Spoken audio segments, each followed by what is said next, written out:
الفاتحة. أعوذ بالله من الشيطان الرجيم. بسم الله الرحمن الرحيم. الحمد لله رب العالمين الرحمن الرحيم مالك يوم الدين إياك نعبد وإياك نستعين اهدنا الصراط المستقيم صراط الذين أنعمت عليهم غير المغضوب عليهم ولا الضالين آمين. Assalamualaikum warahmatullahi ta'ala wabarakatuh. Bismillah wassalatu wassalamu ala rasulillah. Subhanaka la ilma lana illa ma 'allamtana innaka antal alimul hakim. Wala hawla wala quwwata illa billahil aliyyil azim. Qala Allah ta'ala fi kitabihil karim. A'udzu billahi minasy syaithanir rajim. Bismillahir rahmanir rahim. Wa qalu a idza dhalalna fil ardi a inna lafi khalqin jadid bal hum bi liqa'i rabbihim kafirun. Shadaqallahul azim. Lalu mereka pun berkata, apakah apabila kami sudah hancur musnah, lalu kami akan dibuat suatu kejadian yang baru. Bahkan mereka yang berpendidikan begitu tetap terus engkar dengan apa yang disebut oleh Allah Ta'ala akan dibangkitkan kembali pada hari akhirat. Tuan-tuan Imam, pimpinan ad-diniyah, para pelajar, ibu-ibu, bapa-bapa, muslimin muslimat, hadirin hadirat, hafizakumullah. Alhamdulillah pertama-tamanya dan memang pun selama-lamanya tetap juga kita akan terus menyatakan rasa syukur kita. Rasa terima kasih kita yang tak terhingga kepada Allah Ta'ala, Tuhan kita semua. Paling tidak Allah Ta'ala masih lagi mengurniakan kehidupan dunia kepada kita. Dunia yang sejahtera, dunia yang sempurna. Mudah-mudahan kesempurnaan dan kesejahteraan dunia yang diberikan oleh Allah Ta'ala ini bukan sekadar kita dapat bergelumang di dalamnya, bahkan bersedia pula kita untuk menjadi orang yang bertanggungjawab. Hidup ini macam mana sekalipun kita kena tanggung. Hidup ini macam mana sekalipun kita akan jawab depan Allah Ta'ala. Alhamdulillah pertemuan kita setiap malam minggu yang kedua. Kitab Imam Qurtubi rahimahullah, Rahsia Kematian. Tadi mukadimah pun saya sebut dah. Suratus Sajadah. Di mana surah Sajadah ni salah satu daripada ayat-ayat yang turun sebelum Nabi hijrah ke Madinah. Peringkat awal bagaimana Nabi menerapkan agama kepada masyarakat yang ketika itu sudah rosak kehidupan masyarakat, apatah lagi beragama. Dimulakan dengan suatu pendirian, suatu sikap, kepercayaan, pegangan bahawa hanya boleh menuhankan Allah Ta'ala saja. Lalu ditekankan beberapa perkara yang memang perkara-perkara itu payah orang nak terima. Persoalan Allah Ta'ala tu pun adalah Allah Ta'ala tu gaib, tak nampak, satu hal. Kemudian kiamat yang akan berlaku entah bila-bila lagi, satu hal pula. Kejadian lepas kiamat, hari akhirat pun payah nak diterima. Sehingga mereka mempertikaikan, aidza dhalalna fil ardi, kami nanti bila hancur musnah di muka bumi, mati, masuk kubur, jadi tanah, a inna lafi khalqin jadid, kami ni besok lepas dah hancur-hancur tu jadi balik makhluk yang baru. Itu persoalannya. Sebab itu persoalan-persoalan seperti ini merupakan asas. Sebab itu bila mana kita berjaya membina kehidupan Kita maksudkan berjaya membina kehidupan ni bukan semata-mata kehidupan yang dipenuhi dengan kebendaan. Walaupun kita manusia ni sangat perlu kepada kebendaan, tak mungkin kita akan tolak kebendaan, tak. Tetapi itu bukanlah suatu rumusan ataupun suatu apa nama kita panggil matlamat dan tujuan, tak. Kerana bagi kita keperluan kepada kebendaan itu lebih merupakan suatu penyempurna. Apa nama kita panggil, pasal hidup kita ni yang betul-betul realiti dia ialah bila mana kita mati dan kita akan masuk alam akhirat. Kebendaan itu diperlukan, bukan kita nak angkut kebendaan tu masuk kubur ataupun ke hari kiamat, tak. Yang kita nak angkut nanti setelah kita ada benda tu, nanti kita akan convert jadi pahala, jadi rahmat, jadi berkat. Sebab itu di antara kefahaman kita tentang agama ni, di samping agama tu dia ada kebendaan, dia ada juga namanya kerohanian. Duit, pahala. Tetapi kalau kita gagal memahami kehendak agama, kita bimbang takutnya sibuk cari duit, dah tak boleh apa dah. Masa kita susah, masa kita asnaf, banyak macam tu kan orang yang banyak kita tengok orang, kita perhati bila projek dah tak ada, bila dah nak bankrupt, bila dah masuk golongan asnaf, nah dia rajin ke surau, rajin dia dengar kuliah, rajin baca Quran, kadang-kadang rajin dia merintih depan Allah Ta'ala mengadu nasib. Tapi setelah mana dia mendapat dunia kebendaan, lalu muka pun dah mula pelan-pelan dah tak ada dah. Tapi itu yang kebendaan yang tak digalakkan. Macam kita kata, kita ambil contoh mudah-mudah lah. Kebendaan macam kita kata ni surau ni, start daripada saya masuk dulu-dulu sampai hari ni kan dah banyak berubah kan. Daripada lampu Kalimantan yang zaman-zaman tu Razak tu, sekarang dah lampu zaman Ismail Sobri. Atas kepala lampu ni. Mana ada rumah lampu macam ni? Kita punya kapet pun dah style Masjid Madinah dah rupa dia. Itu kan kapet kita kan bila sujud je semua batuk-batuk, kena asma. Jadi kebendaan tu perlu. Tetapi bukan itu tujuan matlamat. Tuan-tuan cuba tengok ini kita sikit lah tentang kebendaan kan. Sejarah kemanusiaan, bila kebendaan itu sampai ke muncak, tetapi kepercayaan kepada Allah Ta'ala tu dia masih lagi level tu peringkat bawah, kadang-kadang low class, kadang-kadang langsung tak ada kelas. Akhirnya kebendaan itu akan meranapkan mereka. Cuba tengok kisah, adik-adik biasa dengar kisah hari Sabtu. Apa tu surah A'raf ayat 163, ingat ni? Kisah surah A'raf ayat 163 sampai 166. Surah Baqarah ayat berapa 65 Ayat diingatlah tapi nak nyebut tak ingat. Bagaimana satu kumpulan manusia zaman Bani Israel, dia Al-Quran ni dia ada kelebihan, dia suka cerita Bani Israel. Satu bani yang sangat terkenal. Ialah kelebihan Bani Israel ni, kebanyakan Nabi Rasul semua daripada Bani Israel.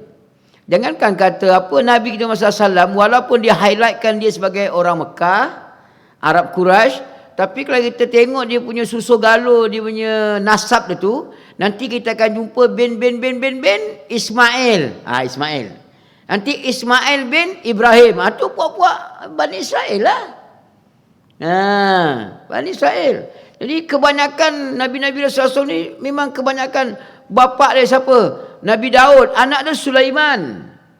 Lepas tu siapa lagi? Ishak, Yaqub, itu pun semua puak-puak Bani Ali Imran, semua Bani Israel. Satu bangsa yang mendominasi dunia lah kita kira. Jadi walaupun macam tu keadaan dia, keturunan dia banyak Nabi Rasul, tetapi bila mana kebendaan tu menjadi matlamat, ganap. Macam saya sebut pengalaman cerita Bani Israel yang tinggal di tepi pantai, nelayan. Jadi dia di antara mengada-ngadanya Puak Bani Israel ni, dia suka minta. Dia minta dengan Allah Ta'ala supaya jadikanlah tempoh seminggu tu ada nama dia hari ibadat. Konon-konon nak concentrate untuk ibadat. Minta hari Sabtu. Okey, dia pendekkan cerita dapat lah. Jadi dalam tempoh seminggu tu, maka hari Sabtu tu concentrate untuk ibadat. Cuti, tak ada kerja, tak ada pergi laut, nangkap ikan, tak ada. Tumpu ibadat je, semua macam tu. Jadi Allah Ta'ala nak tengok, betul ke nak ibadat? Bila aku bagi, betul ke nak tumpu untuk ibadat? Oleh kerana aktiviti hidup mereka ni ialah dengan nelayan, nangkap ikan, diuji oleh Allah Ta'ala. Memang pada hari yang lain semasa mereka nangkap ikan, payah nak dapat. Kalau dapat pun tak menggalakkan lah. Lepas cukup makan je. Kai pagi makan pagi, kai petang makan petang. Cukuplah. Jadi bila cuti hari Sabtu, tumpu ibadat, yelah duduk di pantai kan. Diuji oleh Allah Ta'ala, hari Sabtu itulah tiba-tiba ikan melompat-lompat. Macam manggil je, marilah ikan. Hari Sabtu. Dia pilih hari Sabtu, hari lain buat tak reti. Tak tahu ikan tu. Jadi mana tahan kan? Tapi oleh kerana dah janji dah itu kata nak ibadat, nak tumpu ibadat hari Sabtu, maka tak pergilah. Walaupun ikan melompat-lompat kan. Jadi mikir-mikir macam mana nak buat ni. Dapat idea. Jadi hari Jumaat pasang perangkap, hari Sabtu tak tangkap tapi dia masuk perangkap ikan tu, hari Ahad baru tarik perangkap. Allah telah uji lagi, bila buat macam tu, banyak hasil lah, seronok lah. Jadi bila dah macam tu, dah mula goyang, yalah. Tak ada pula langit runtuh, tak ada pula gelombang besar, tak ada pula tsunami, okey je. Hasil pun bagus. Jadi oleh kerana kebendaan tu kita panggil menggoda dan tergoda, jadi tamak. Dia macam tu lah. Dia akan jadi tamak. Ada dah projek, boleh makan dah. Q7 boleh pakai, Avantgarde boleh pakai. Apa lagi nak pakai? A4 tu bini je pakai. Dia takkan A4, dia mesti pakai Q7 kan. Ni kan orang pakai Q7 berasa hati pula ni sekarang. Jadi bila seronok Q7, nak rasa pula yang lain-lain. Kalau tengoklah YouTube Saudi punya masjid, tak tahulah, dia agaknya masjid yang kat Saudi tu dia je pakai kot, orang lain tak pakai. Jadi tayar dia besar-besar, jadi masuk tu macam lori dah rupa. Pelik-pelik kan. Jadi dia pakai seronok. Memang kebendaan macam tu seronok. Kebendaan ni seronok. Tuan-tuan saya nak sebut, seronok tak seronok, jangan kita ambil Avantgarde Q7 lah. Kita ambil basikal je. Basikal pun ada brand. Kita yang tak akil basikal di mana, tahu basikal tak ada brand. Kita kayu. Jangan. Sebenarnya satu hamba Allah Ta'ala tu dia kata, rangka jenis 7,000. Member yang sambut, 7,000 tu itu yang paling murah tu Ustaz. 35,000 basikal. Gila tak gila 35,000. Kita nak boleh pakai Izora pun Allah. Sengit-sengit baru nak pakai. Nak ganti tayar member tegur, Ustaz, itu dah berbulu tayar dah Ustaz. 35,000 harga basikal. Gila. Itu belum lagi harga yang suara ketat nak keluar telur tu lagi tu. Itu tak tahu apa harga. Saya dah keluar telur tu kan. Jadi kebendaan memang macam tu. Dia seronok, menyeronokkan. Nak cerita kebendaan ni, Nabi jadi ketua negara dah di mana? Di Madinah. Kalau di Mekah pun, siapa isteri dia? Khadijah ni, ya Allah, businesswoman. Yang kata Khadijah ni kalau kita baca sejarah latar belakang dia ada bela anak buah. Nama dia apa anak buah dia? Allah tak ingat. Anak buah dia ni, Nabi dah kahwin dengan Khadijah pun dia masih bela lagi. Anak buah dia ni memang business minded. Memang pandai berniaga. Dia punya trading dia ni, orang biasanya kalau musim panas pergi berniaga. Tapi musim sejuk orang cuti, tak tahan sejuk.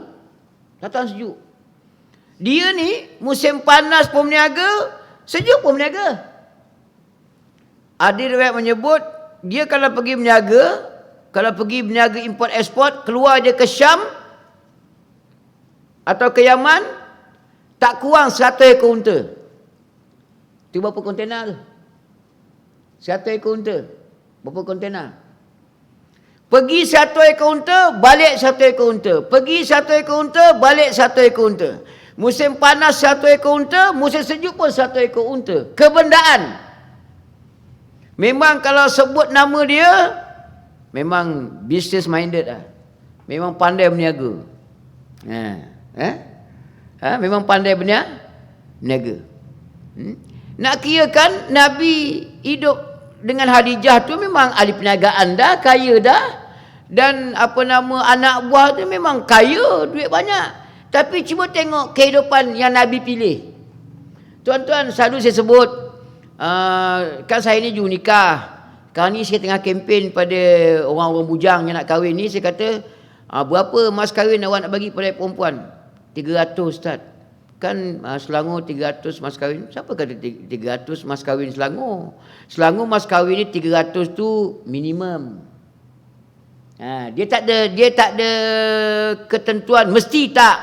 Mana minimum 300. Maksimum ikut kemampuan masing-masing lah. Saya kata engkau nak kahwin dengan perempuan, engkau nak pakai perempuan tu sampai engkau mati. Kalau engkau tak mati dulu, bini engkau mati dulu. Takkan 300. Cuba bayang. Engkau upah mak enam pondan pun 1,000 lebih. Engkau upah kameraman pun kalau Uluya punya rate 1,500 tu paling murah kameraman. Padahal kameraman ni start datang pukul apa? Kalau nikah pukul 10, dia cepat sikit lah, 9.30 dia datang. Sekarang dia ambil gambar pelapuk, lepas tu kat rumah. Lepas tu petang ke habis ya?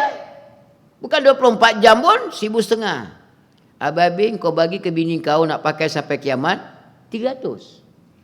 Kau fikir munasabah tengok. Kau fikir balik lah. Munasabah 300. Ikut sunnah. Siapa kata sunnah 300? Kan elok ustaz kalau yang berkat dia murah. Siapa kata? Tuan-tuan kalau ikut sunnah, Nabi berapa dia punya mahar kahwin dia, mas kahwin dia ke Khadijah? Adik tahu berapa? Tak tahu. Macam mana nak kahwin tak tahu. Kita bapa-bapa kan macam tu, ikut sunnah ustaz, murah. Dia bukan ukuran murah mahal, kemampuan. 10 ekor unta tahu tak? Saya tak ingat 10 ke 20. Kita ambil minimum lah 10 ekor unta. Zaman-zaman dulu ni, nak tengok keterampilan kaya tak kaya, unta tu gambaran dia. Kan dia ada gambar dia unta merah. Itu kira macam unta merah tu kita kira sekarang ni kata Porsche ke? Bukan Porsche apa? Maserati apa? Rolls-Royce, Maserati apa? Rolls-Royce satu lagi. Allah, yang Ustaz Don pakai tu. Apa? Tak boleh ingat lah benda tu. Memang tak ingat pun bukan. Unta merah tu yang paling top. Unta ni kira mahal lah. Berapa harga dia? 10 ekor unta tu. Mas kahwin Nabi ke Khadijah 10 ekor unta. Nabi mampu. Dan unta dia pula bukan unta jantan. Hari tu unta betina tu yang paling mahal. Pasal dia boleh beranak pinak. 10 ekor unta yang mahal. Berapa 10 ekor unta? Bukan soal mahal murah. Mahar ni mas kahwin. Kemampuan. Gaji 5,000, 10,000, engineer, kontraktor, bagi ke bini 300. La ilaha illallah. Bagilah lebih sikit. Nak pakai sampai kiamat kan. Saya pesan anak saya, kau besok kau nak kahwin, kau pastikan kau punya mas kahwin tak main 300 tau. Kurang-kurang 10,000. Barulah bila meminang berapa mas kahwin 10,000, barulah seronok kan. 300. Kalau Pahang lagi teruk, aduh RM24 ke apa? Nak kata gila kan marah pula Pahang. Ni live ni kan. Nanya Ustaz. Kalau kata gila apa? RM24, RM24 tak lebih, tak boleh RM30 lah. Dia tetap tu, tak boleh lebih, tak boleh kurang. Tetap. La ilaha illallah. Tokek balak, banyak balak RM24. Jadi, bukan kita bab kahwin tu kena nak tumpu pada tak. Dia tuan-tuan mas kahwin ni, itu syarat sah nikah tu. Kalau mas kahwin tu tak ada, tak sah nikah. Jadi apa pentingnya kebendaan? Ialah kalau misal kata yang meminang tu imam surau ad-diniyah, mana ada tetap pencen, tak ada kan. Bolehlah 300. Tok Siak, Tok Bilal minang, boleh 300 kemampuan dia. Ini yang minang tu, ya Allah, pakai Alphard, pakai Velfire, S-Class, E-Class, bukan pakai apa tu yang bukan pakai Merc yang lama tu. Apa nama yang lama tu? Yang lampu 4 segi tu, tak ingat nama apa lah. Memang tak ingat betul lah. Biar tak ingat pula hari ni kan. Jadi bila mana diuji kebendaan sebegitu rupa, padahal janji dah memang nak ibadat, tiba-tiba diuji ikan melompat-lompat, hilang pertimbangan, dah tak ada ibadat dah. Dah tak ada dah sibuk nak ibadat, tak ada dah. Sibuk nak ambil ikan je. Mula-mula okey juga, dia cengelat jugalah, dia cengelat, dia pasang perangkap hari Jumaat, hari Sabtu masuk perangkap, tak usik lagi, hari Ahad baru dia tarik jaring perangkap tu. Jadi oleh kerana kebendaan tu dah lupa matlamat tujuan, dah pergi kebendaan, tak cukup sekadar tu, last kali hari Sabtu tu tak ada rehat dah, tak ada ibadat dah. Tak ada dah. Jadi kan selalu dia, kalau kita baca sejarah Bani Israel ni, selalu diancam. Banyak Nabi-Nabi Rasul akan mengancam lah. Langit runtuh lah, bumi terbelah lah, bala mala petaka begini, gian. Jadi pada masa keadaan suasana seperti itu, pecah masyarakat tiga puak. Satu puak yang dipanggil fasikin, jenis yang rosak dah, pasal dia langgar perjanjian untuk nak ibadat tu. Satu puak yang tak ramai lah. Ada ulama kata kefasikan, kerosakan sebab meninggalkan janji ibadat tu 70,000. Ramai. 70,000. Sikit sangat yang bersedia untuk tak langgar tu. Jadi yang satu golongan, yang golongan kedua ni yang sikit ni, mereka sentiasa mengingatkan supaya ingat janji kita apa. Kita sudah langgar janji, nanti Allah Ta'ala marah. Tujuan dia apa cakap macam tu? Diperingatkan kemungkaran yang berlaku tu jangan buat. Kalau boleh dah terlanjur, bertaubat, kembali ke pengajaran. Pasal apa? Nanti di akhirat akan ditanya besok, akan dipertanggungjawabkan akhirat. Satu. Lepas tu paling tidak ketika mana kita berjaya menyatakan bahawa benda ni mungkar, jangan dibuat, sekurang-kurangnya kembalilah bertakwa balik kepada Allah Ta'ala. Memang pun kehidupan ni bukan sekadar pada zaman Bani Israel, Bani Melayu ke, Bani Cina ke, Bani Bengali ke, macam itulah keadaan dia. Pasal Allah Ta'ala kemukakan pengalaman Bani Israel tu, pasal manusia ni walaupun nama dia macam-macam, Bani Israel, Bani Cina, Bani Melayu, perangai nak lagi dalam manusia, perangai macam tu lah. Makan, minum, nak seronok. Jangan. Ingat kita kata kereta mewah ni ustaz tak nak. Ustaz nak je. Takkan nak pakai Izora sampai bila-bila. Nak tukar juga kan, S-Class ke, E-Class ke kan. Buat manusia macam tu lah. Siapa tak nak selesa? Siapa tak nak mewah? Temberang je tak nak. Marunya tak nak. Kebendaan siapa tak nak? Nak. Tapi orang tua-tua kata apa? ukur baju di badan sendiri. Kalau kau pakai izora tu pun nak ketuk yang kemek tu pun dah tahu tak kata ketuk. Kau nak pakai ikhlas. Laki kau tak mampu. Kau satu bini tu pun kau payah nak kontrol. Nak kahwin dua. Marah pula orang kahwin dua tiga ni sekarang. Bukan tak boleh. Tapi ukur baju di badan sendiri. Jadi itu gunanya ada golongan, mesti ada satu golongan dalam masyarakat ni yang al-amru bil ma'ruf wan nahyu 'anil munkar, mesti ada tu. Memang polisi kehidupan yang dibawa oleh Allah Taala dalam hidup ini, kita sebagai bapa, kita tak boleh anak-anak ni membesar begitu saja macam air mengalir. Tak boleh. Mesti ada al-amru bil ma'ruf, macam benda-benda berkaitan kewajipan, fardu ain. Maka itu tanggungjawab seorang suami yang menjadi ketua kepada rumah tangga, dia mesti arahkan anak isteri dia supaya buat yang ma'ruf. Solat, dia kena arahkan anak dia solat.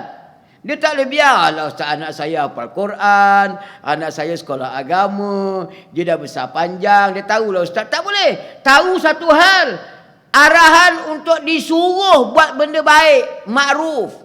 Itu umum ma'ruf tu. Kalau solat ni bukan sekadar ma'ruf, satu kerukunan dalam hidup. Kalau tak ada solat, tak rukun hidup. Selalu saya ulang kan, man aqama solat aqamad din, wa man taraka solat faqad hadamad din. Siapa-siapa yang berjaya menegakkan, berjaya menjaga solat dia akan jaga agama dia. Kalau dia tak jaga solat dia akan runtuhkan agama dia. Betul, apa nak heran kalau masyarakat boleh runtuh, rumah tangga boleh runtuh, punca ada satu je, solat. Solat.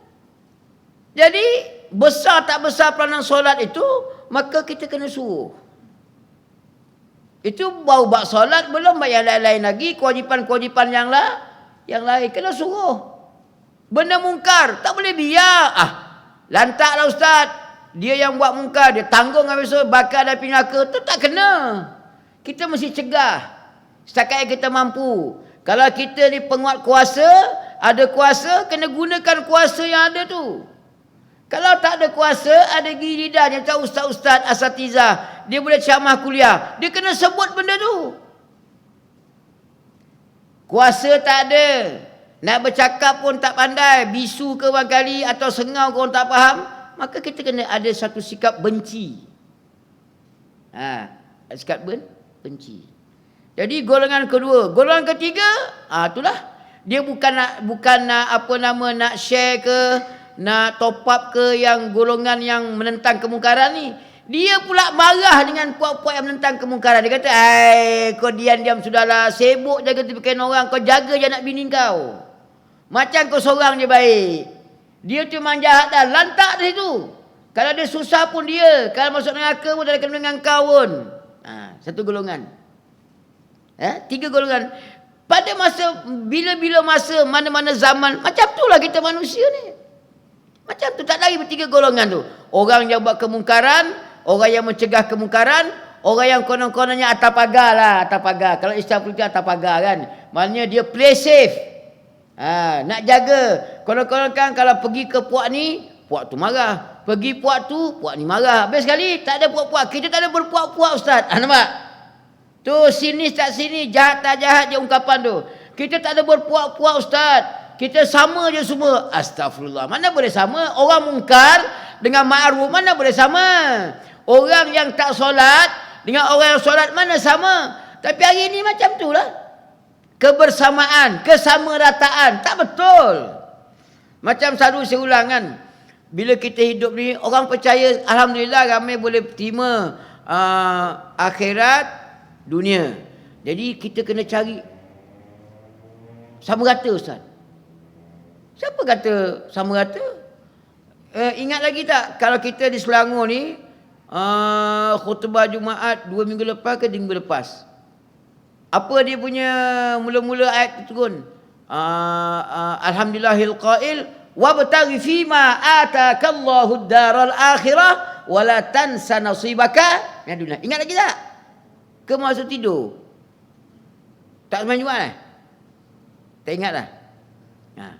Allah Ta'ala kata apa? Wabtari, kamu kena cari fima atakallahu darul akhirah. Kamu kena cari segala yang kamu nak bawa besok ke kampung akhirat. Itu yang utama dulu. Tapi kita cari pahala, cari rahmat, cari berkat. Jangan lupa wala tansa nasibaka minad dunia. Janganlah lupa tentang nasib kamu, kelebihan kamu, pemberian Allah Ta'ala pada kamu dunia. Kita sibuk dengan pahala, kita sibuk dengan rahmat berkat, kita lupa nak jaga makan, minum. Tak betul kita kena sama rata. Cari dunia dengan cari, tak ada, tak mungkin. Dia mesti lebih pada akhirat. Tapi bila melebihkan akhirat, langsung kita tinggalkan dunia, tak boleh. Kita sibuk nak pergi dakwah, keluar 3 hari, keluar 3 bulan, 4 bulan. Lepas tu tak peduli anak bini kat rumah. Meninggalkan tanggungjawab. Kita sibuk orang ajak pergi masjid, anak bini berterabur. Ini tak kena. Tak kena.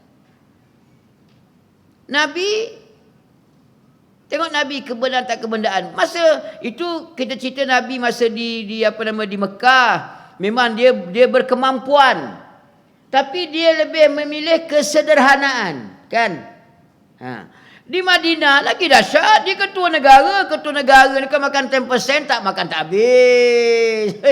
Tuan-tuan, jadi ketua negara ni, sungai pasir kena korek, longkang kena bersih, jalan raya kena panjang, kena lebar, kena upgrade. Misalnya ada bypass sana, bypass sini kan, pengangkutan. Jangan. Rumput kena potong, balak kena tebang. Siapa-siapa di kerajaan pun mesti macam tu. Dulu bila kata tuan guru, tak apa sebut tuan guru boleh kot. Tuan guru jadi, kan dia Datuk Seri, kan dia menteri apa nama. Jadi dulu orang kata, ni apa ni menteri ni makan gaji buta, duduk dekat rumah. Bila dia pergi keluar ke Qatar, dah bising pula. Lagi bising bila dia jumpa dengan tu, siapa nama, wakil daripada Afghanistan, kerajaan yang sah. Bukan kerajaan tembok atap. Tapi Taliban ni dimomok-momokkan oleh media. Padahal yang jahat Amerika. Yang serang Afghanistan adalah Amerika. Taliban tu sebahagian daripada masyarakat Afghanistan. Negara tu dia punya. Dia duduk situ. Jadi apa masalah kalau dia pertahankan diri dia? Bila masuk musuh nak bunuh dia, nak rampas tanah dia, nak rampas harta, apa masalahnya kalau kita penduduk asal, kita pertahankan kita punya bumi yang tercinta ni? Tapi digambarkan oleh media, Taliban jahat. Tiba-tiba ada salah seorang daripada Datuk Bandar dia, sharp shooter, penembak tepat. Penembak tepat. Jadi dia gambarkan apa sebenarnya media yang dia nak, tujuan asal dia kata dia gambarkan seorang Datuk Bandar bekas penembak tepat. Nak gambarkan ganasnya Datuk Bandar ni. Cuba tengok dia jadi penembak tepat pasal ada musuh nak masuk negara dia kena tembak. Kalau tak tepat apa kejadahnya, rugi peluru. Peluru bukan murah, bukan sikit setengah sebiji. Mestilah jadi penembak yang tepat supaya musuh takut dan gentar. Tengok hebat tak hebat penduduk Afghanistan. Saya bukan nak defend, defend jugalah kan. Maknanya dia berjaya mengambat keluar Amerika. Afghanistan bukan agama ayah dia US. Kau jagalah US, bukan Hulu Selangor, United States. Kau kata Hulu Selangor tak ada kena-mengena dengan Amerika. Kesibuk nak jaga. Apa nama kita panggil. Jadi kalau nak kirakan kebendaan tak kebendaan, hari ni timbul lagi cerita. Tapi tak pasti di mana, di India ke di mana. Bagaimana India kan dia dah mula menampakkan permusuhan yang sengit dengan orang Islam. Di mana tempat-tempat ibadat orang Islam mula diganggu. Perempuan-perempuan yang bertudung dah mula dilarang. Kan keluar dalam berita kan bagaimana larangan dikenakan pada perempuan-perempuan Islam.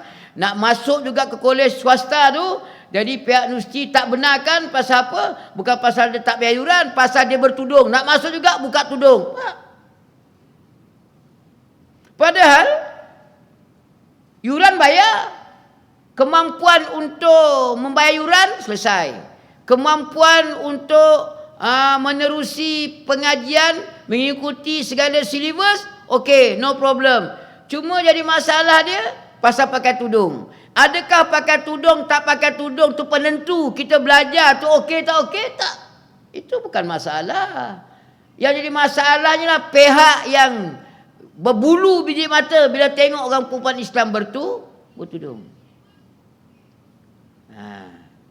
Jadi soal masyarakat boleh macam sebab itu Allah Ta'ala sengaja paparkan Bani Israel yang perangai dia macam tu. Ada yang jahat, ada yang cuba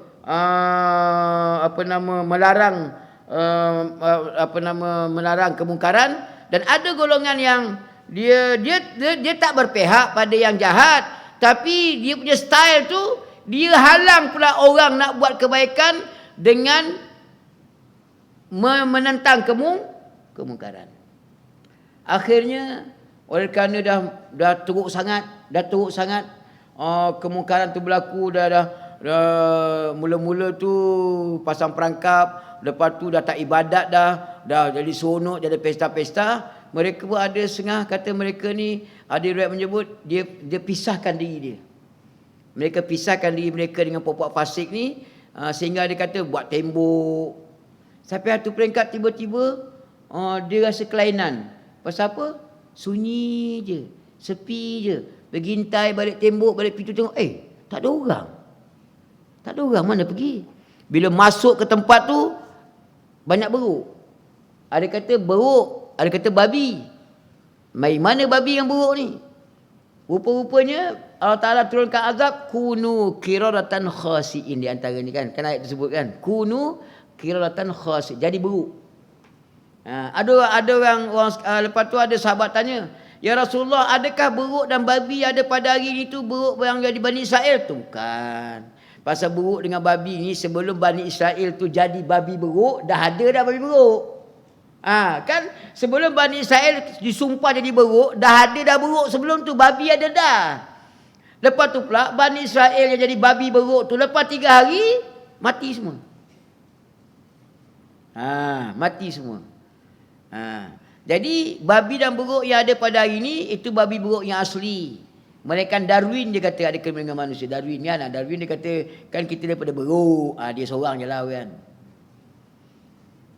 Jadi Allah Ta'ala memaparkan perkongsian ni bukan semata-mata nak sedap jadi halwa telinga, tak. Pasal nak bagi tahu pengajaran dia, jangan kita jadi macam Bani Israel. Keampunan demi keampunan diberikan, kemaafan demi kemaafan ditawarkan, tetapi tak digunakan sebaik mungkin. Kita ni tuan-tuan punya baik tabi Allah Ta'ala ni kan, ya Allah. Tak tahu lah angka tu saya tak pasti tayang dan tidak kan. Kan ada satu angka, konon-kononnya COVID-19 ni menyumbang kematian yang tinggi. Tapi bila saya tak nak buka. Tapi bila ada angka yang keluar, ada kata kalau angka-angka tu kematian yang paling tinggi ketika ni bukannya kematian COVID. COVID tu yang akhir sekali. Malaria tinggi lagi, denggi tinggi lagi. Yang paling tinggi sekali kematian dia orang kira ialah kanker pula. Kanser paling tinggi sekali. Bawah kanser perokok. Kita kan takut mati COVID.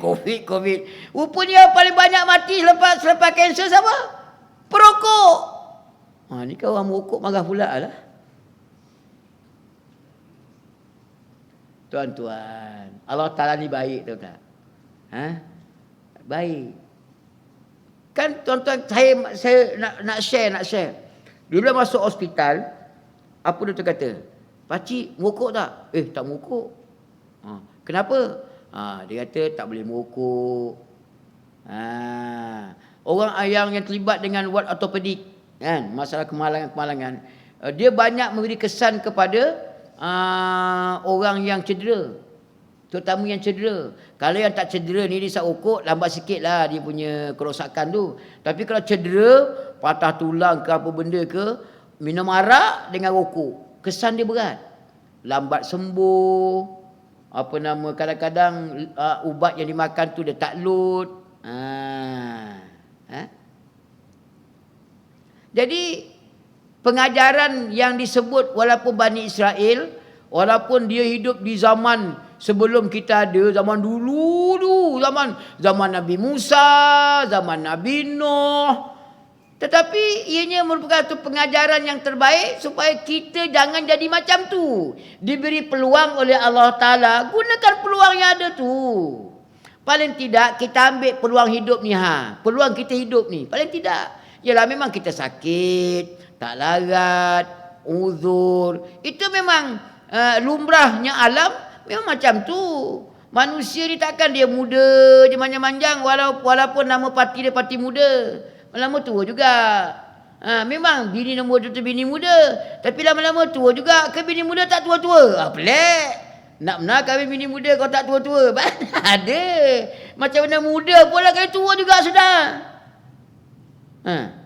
Jadi kita ambil kesempatan semasa hidup. Pasal nanti bila kiamat, bila mati, saya selalu ulang, bila kata mati itu kiamat kecil. Kiamat besar ni habis hancur dulu. Kalau kiamat kecil ni kita mati, kita berpegang pada pendapat adanya sedekah jariah, adanya ilmu yang beri manfaat. Masih lagi bukan kiamat yang besar-besaran. Walaupun kita dah mati, dah masuk kubur, tapi adalah pahala yang mengalir daripada sedekah jariah, daripada ilmu yang beri manfaat, doa anak yang soleh, adalah juga. Kalau dah kiamat, apa nak di-share? Tak ada dah. Ambil kesempatan. Ambil kesempatan. Paling tidak kesempatan kita hidup. Dia Allah Ta'ala ni tuan-tuan. Kita ingat lagi tak bila Allah Ta'ala kata apa? Innallaha yuhibbut tawabin wa yuhibbul mutatahirin. Allah Ta'ala ni dia suka orang yang bertaubat. Apa makna bertaubat? Maknanya dia mula-mula jahat. Lepas tu dia menyedari akan kesilapan dia, mengisafi akan dosa dia, lalu dia kembali ke pangkal jalan, dia minta ampun, dia istighfar, minta maaf, dia betulkan kesilapan-kesilapan dia, dia bertaubat. Asal-asal dia jahat, lalu dia bertaubat, Allah Ta'ala suka. Innallaha yuhibbut tawabin. Allah Ta'ala suka. Kita walaupun dia dah keluar daripada pusat pemulihan, jangan. Dah keluar dah. Berhati-hati berhati-hati Allah Ta'ala tak. Kalau kita dah pulih, dah tahu dah, wah ini salah. Salah rupanya ni, berdosa. Tuan-tuan, itu bezanya sahabat-sahabat dengan kita. Padahal sahabat-sahabat ni macam kita juga, manusia je, tak maksudnya kita juga. Tapi apa lebihnya sahabat? Sahabat ni, bila Nabi berjaya mendidik mereka keimanan, keislaman, dosa pahala, rahmat berkat, ada je sahabat-sahabat yang terlanjur terlajak. Kalau kita baca, ada je sahabat yang berzina, ada. Tak ada. Ada satu sahabat tu dia kurus. Agaknya dia berkali jaga makan minum. Yalah, Nabi kata kalau nak kahwin tak mampu, puasa kan. Barangkali dia banyak puasa, tak kurus, gambaran dia kurus tu tinggal tulang dan kulit je. Nasabah. Satu hari tu terlanjur juga sudahnya. Iyalah manusia kan. Mata menengok, telinga mendengar, hati merasa. Terlanjur juga, berzina juga dia. Tapi sahabat-sahabat ni, bila dididik dengan agama yang betul dan tepat, dia menyedari benda tu salah. Maka tak senang duduk. Tak sedap tidur, tak senang duduk, makan pun tak kenyang, tidur pun tak basah kan. Tidur tak lena, mandi tak basah kan. Jadi dia serba salah. Pasal apa dia buat kesalahan? Sehingga dia minta pendapat dengan sahabat-sahabat begian.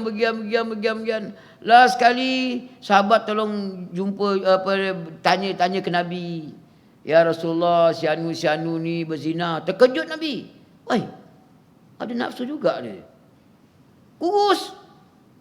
Jadi dia menyedari itu kesilapan, maka dia tak nak bawa hangkut dosa itu masuk kubur, takut nanti lagi teruk kena di atas dunia ni. Dia rela untuk dihukum di atas dunia, mengaku kesilapan. Hukumlah pernah hukum. Lebih rela. Nabi kata oleh kerana dia bujang, kita kena sebat dia satu kali. Ya Rasulullah, kalau kita sebat dia jangan kata 100, sekali sebat pun dah hancur tulang tu. Pasal kuhumna kan. Nabi kata kita kumpulkan ranting sebanyak 100 batang. Macam lidi kan 100. Jadi Nabi pun jatuh hukuman sebat. Sekali sebat je satu ranting sebat. Itu yang bujang, yang kahwin ada isteri pun ada yang bertelanjur telajak berzina. Satu sahabat Nabi tu dia berzina, baru jumpa Nabi, ya Rasulullah, kau tolonglah hapuskan dosaku ya Rasulullah. Nabi kata, waihak, celaka kau. Ini bukan celaka Melaka celaka kau. Lain. Celaka kau, waihak. Berzina kau. Dia tak kata berzina lagi. Apa dosa kau ni? Sampai beria 3-4 kali ulang, ya Rasulullah, tolonglah hapuskan dosaku. Engkau balik, engkau bertaubat, minta ampun banyak-banyak dengan Allah Ta'ala. Ya Rasulullah, aku berdosa bagian. Ada satu sahabat, dia macam tu jugalah, dia mengaku. Dia kata dia berzina. Lepas tu, kalau engkau berzina, tak adalah. Kalau dah kahwin berzina, rejam sampai matilah. Dia lebih rela untuk ditanam seluruh badan, kemudian dilontar dengan batu. Ingat tak sakit dah? Rejam sampai mati tu. Kita ni bila bini tepuk nyamuk kat kening, marah kita. Hui awak ni kita, sakit kening. Baru tanpa nyamuk ya, tanpa sayang dia pun marah kita. Ini kena lontar dengan batu sampai mati. Weh jangan. Tapi sahabat lebih rela untuk dihukum. Dia lebih rela malu depan Nabi, para sahabat. Aku dah berzina. Aku takut bagian-bagian. Aku lebih rela direjam sampai mati sebelum diseksa di akhirat nanti. Tu sahabat. Kita ni la ilaha illallah.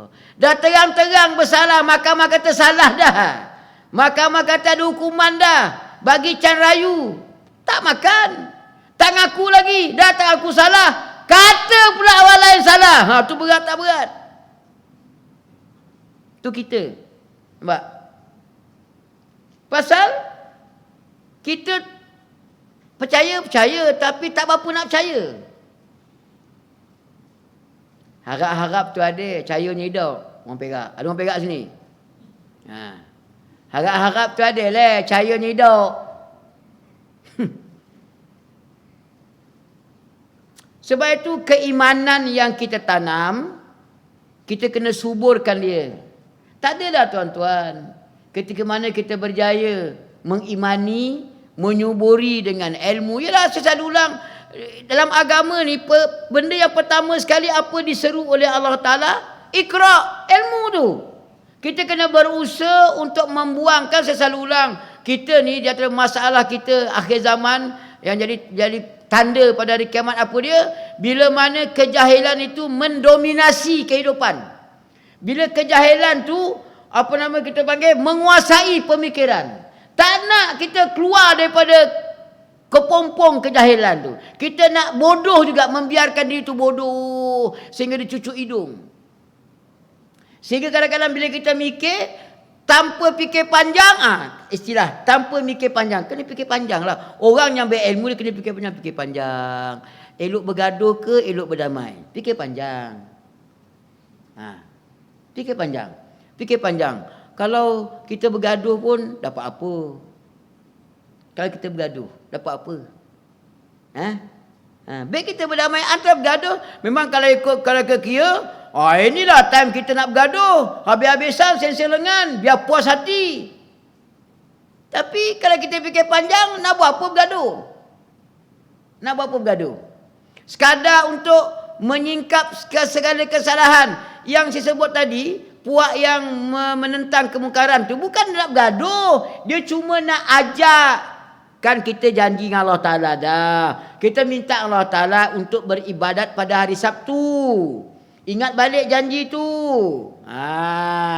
Ingat balik. Kita ni kan nak jaga negara, bangsa, agama. Kalau lagi apa? 3 tu. Agama, bangsa, negara. Kan kita janji dah. Kita nak jaga bangsa, nak jaga agama, nak jaga negara. Kita ingatkan. Tapi sekarang dia tak nak. Dia jaga poket dia juga. Dia nak jaga poket dia. Dia jaga duit dia. Buat macam mana? Memang macam tu pun manusia ni. Jadi kita ni, bila ada golongan, yang pentingnya kita nak masuk golongan yang mana? Kita nak masuk golongan yang rosak, atau golongan yang ingin supaya dipulihkan semula keadaan yang rosak jadi baik, ataupun tak nak berpihak mana-mana. Nak tengah-tengah konon-konon atas pagar. Sebab itu bila kita bicara tentang kiamat ni, satu benda yang baik. Alah ustaz, kita buat kiamat, kita buat mati, potong steam. Apa potong steam? Lagi steam lah kuat kalau kita buat kiamat.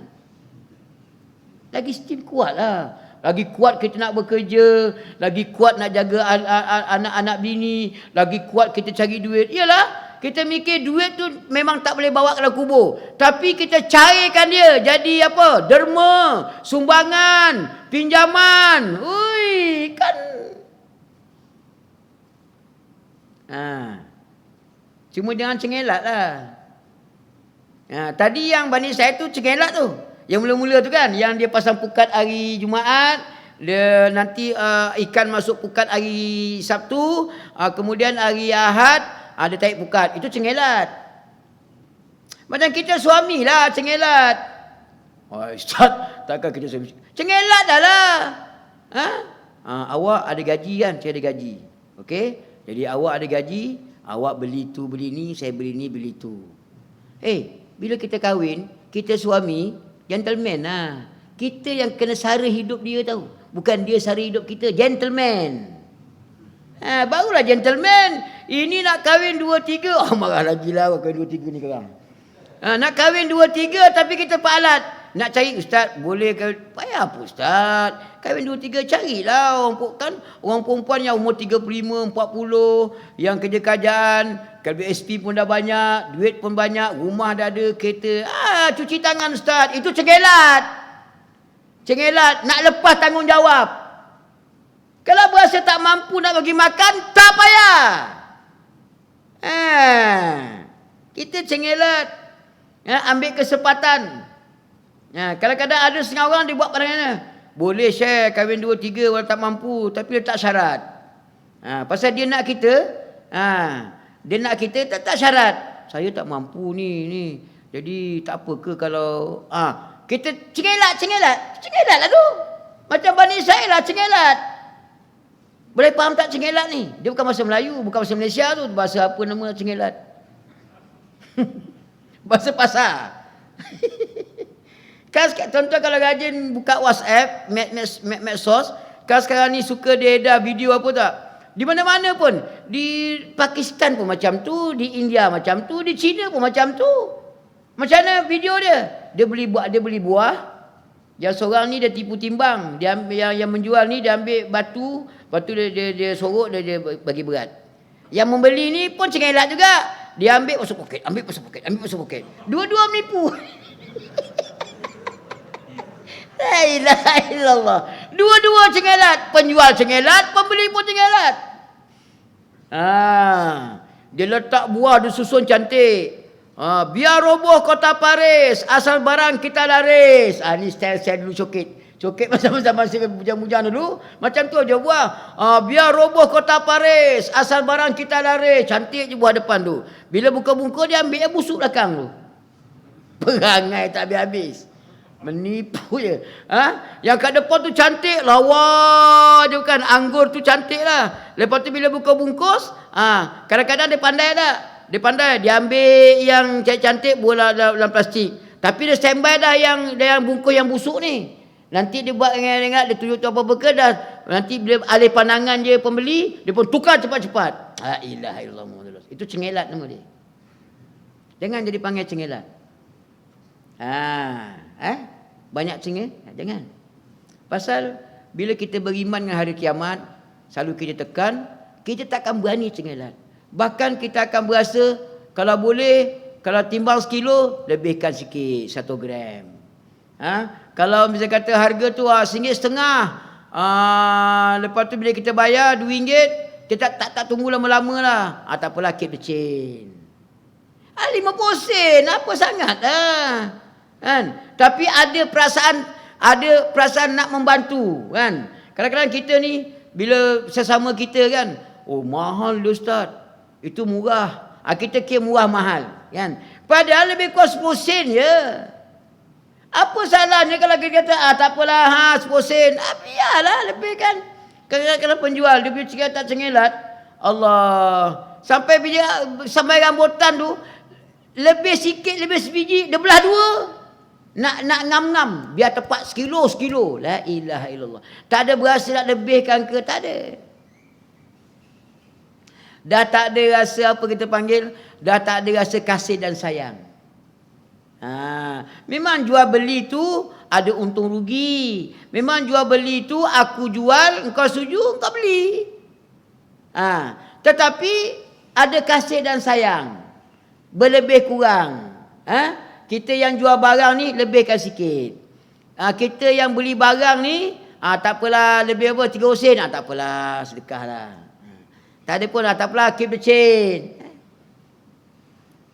Pasal bagi kita orang Islam, semua benda tu biar kecil biar besar, kan kita baca Quran kan, faman ya'mal mithqala dzarratin khairan yara wa may ya'mal mithqala dzarratin syarran yara. Walaupun sebesar biji zarah. Zarah ni kalau ikut kita pengajian moden, zarah ni mana boleh tengok dengan mata kasar. Mata kencing manis lagi tak nampak.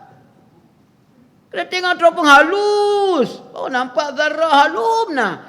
Taklah walaupun sehalus mata tak nampak, tapi akan ditimbang tara oleh Allah Ta'ala. Akan ditimbang tara oleh Allah Ta'ala.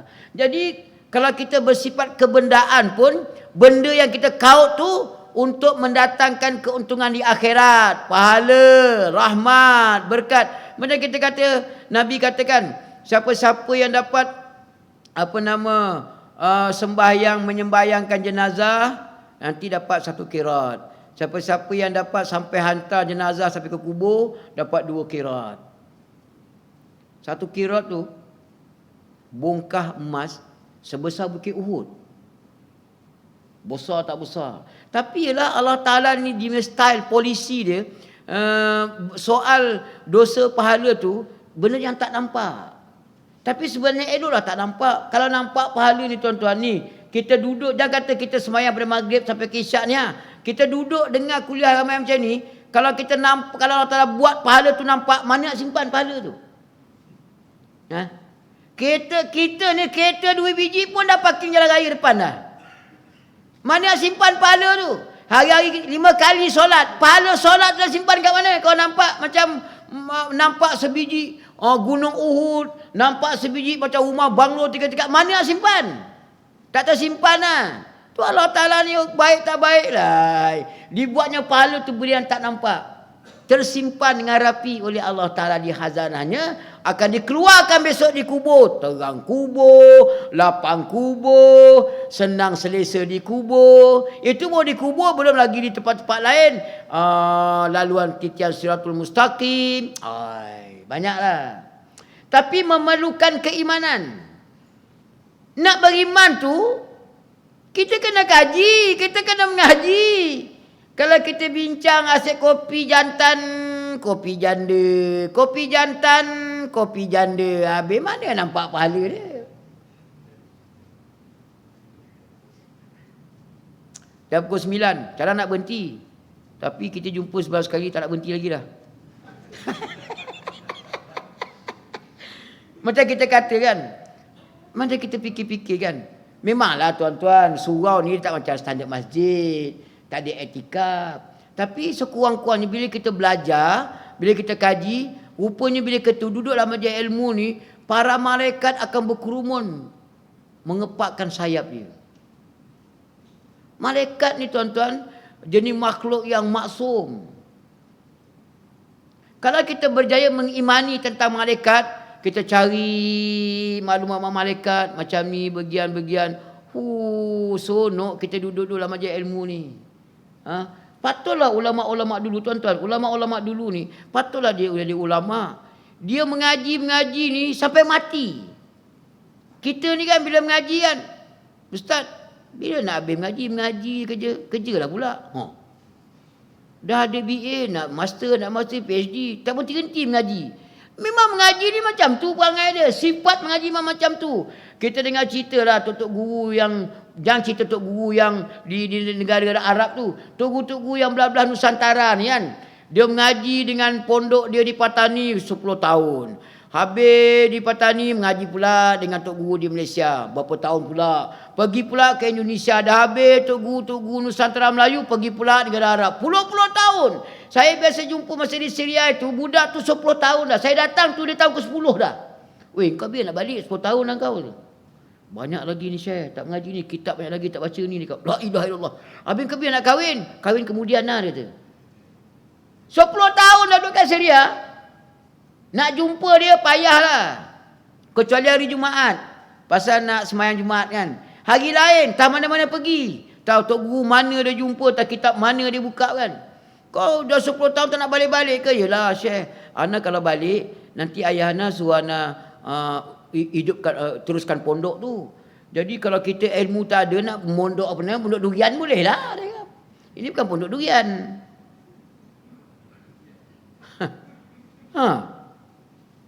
Ui, sebab itu memang tuan-tuan, saya ni kalau boleh kan, nak mengaji lagi, tapi tak boleh lah. Anak dah 8, menantu dah 2 kan. Jadi nak mengaji kat mana? Lepas tu pula kena ada modal. Dulu tak apalah kalau kat Syria, masa Syria masih buka pintu itu, kalau kita pergi sana, tak ada hal. Ya, tapi tak boleh masuk dah. Sedap mengaji ni. Yalah. Apa Nabi cakap? Siapa-siapa yang berusaha payah untuk menuntut ilmu, nanti Allah permudahkan untuk dia masuk syurga. Nak mengaji ni bukan senang tau. Kena duduk menghadap. Ustaz kata nak berhenti ke 9, tak berhenti lagi. Duduk lagi. Ni bontot lenguh ni. Kita dengan kecil manis, dengan kahut kan. Ini kaki dah berlipat lama dah ni. Kan nak apa ke apa. Macam-macam lah. Bukan senang tau. Nak mengaji ni bukan senang. Duduk menghadap. Sekarang ni tak apalah. Duduk menghadap komputer. Online. Rasa-rasa nak tidur kan, tidur dulu. Sekarang ni style kan. Rasa-rasa kan mengantuk, isap rokok depan TV. Bukanlah surau. Ngaji online. Boleh je, tak ada masalah apa. Google Meet, online. Kalau tak ada online, kita ngaji YouTube. Banyak dah ustaz-ustaz sekarang ni dia suka upload dalam YouTube. Kita tinggal buka je. Rasa-rasa macam sikit perut kan, letih lenguh. Tutup kejap, berhenti kejap. Tidur kejap, bangunkan, sambung balik. Punyalah mudah. Diberikan oleh Allah Ta'ala. Tak payah pergi pondok Pasir Tumbuh. Tak payah. Buka je online. Pagi-pagi lepas subuh tu mengaji. Nak ngaji kat mana? Pasir Tumbuh. Ada online. Live. Nak ngaji mana? Pondok Pasir Durian. Apa nama Durian? Pondok Sungai Durian. Online. Buka. Jangan kata Malaysia. Nak mengaji ke mana? Ke Patani. Pondok Dalah. Buka. Nak kitab apa? Semua ada. Punyalah kemudahan tu diberikan oleh Allah Ta'ala. Dulu masa kerja kan, sibuklah Syekh, kerja. Okey tak apalah. Dah habis kerja pencen, sibuk pencen pula. Bang kata dah pencen, itulah sibuk. Pencen ni sibuk pula ni. La ilaha illallah. Habis bila tak sibuknya? Tunggu mati lah macam tu. Ambillah kesempatan ni tuan-tuan. Ambil kesempatan ni. Allah Ta'ala bagi kita rezeki, murah tak murah akhir zaman ni. Kemudahan tu banyak. Medsos. Sekarang ni dah keluar dah handphone yang terbaru ni. Samsung. Apa ke nama kan? 3,000 lebih. Tapi 3,000 lah. Itu 3,000 je Samsung tu. Tak tahulah. Tapi yalah. Zaman sekarang ni. Dia guna smartphone untuk apa? Nak share, ambil gambar. Beli kasut, ambil gambar. Beli ikan, ambil gambar. Alah, itu je kerja dia. Alah, nak masuk kereta pun, nak masuk kereta. Hai. Tak apa-apa dah. Patut gunakanlah medsos tu. Okey, rasa boring lah tengok muka ustaz dah tak handsome, gigi pun tak ada. Cari ustaz yang handsome. Boring lah cakap Melayu je. Kita nak dengar pula mana-mana syekh yang boleh bahasa orang putih. Buka Allah banyak. Berlama lambat sekarang ni. Cuma nak tak nak je.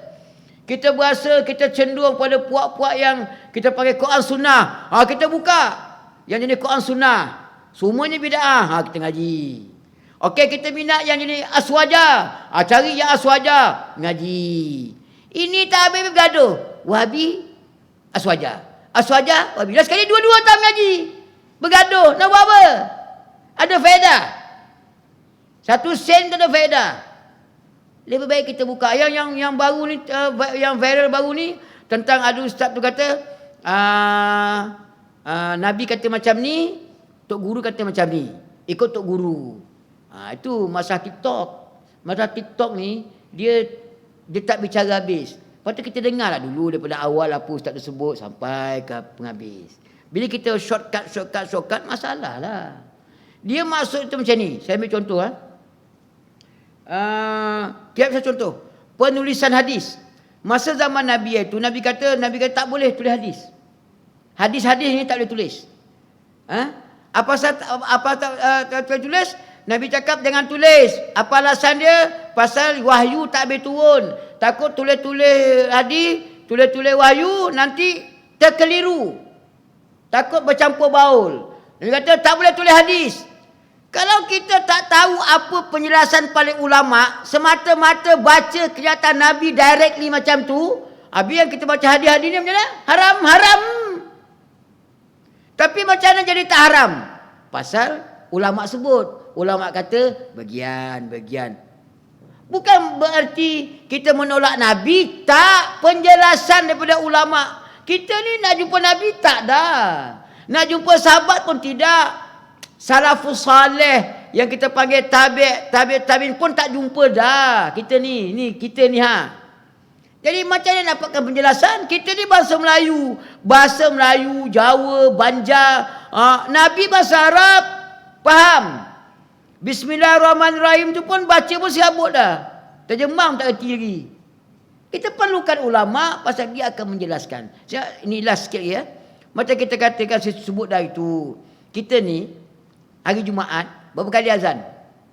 Adik berapa kali azan Jumaat? 2 kali kan? Masa zaman Nabi tak ada azan 2 kali, sekali ya. Zaman Abu Bakar tak ada 2 kali, sekali je azan. Zaman Umar pun 2 kali, sekali je azan, bukan 2 kali. Zaman Osman baru ada 2 kali. Kalau orang yang semata-mata membaca hadis, Nabi tak buat 2 kali azan, Nabi sekali je, Abu Bakar pun tak buat. Habis macam mana Osman buat 2 kali?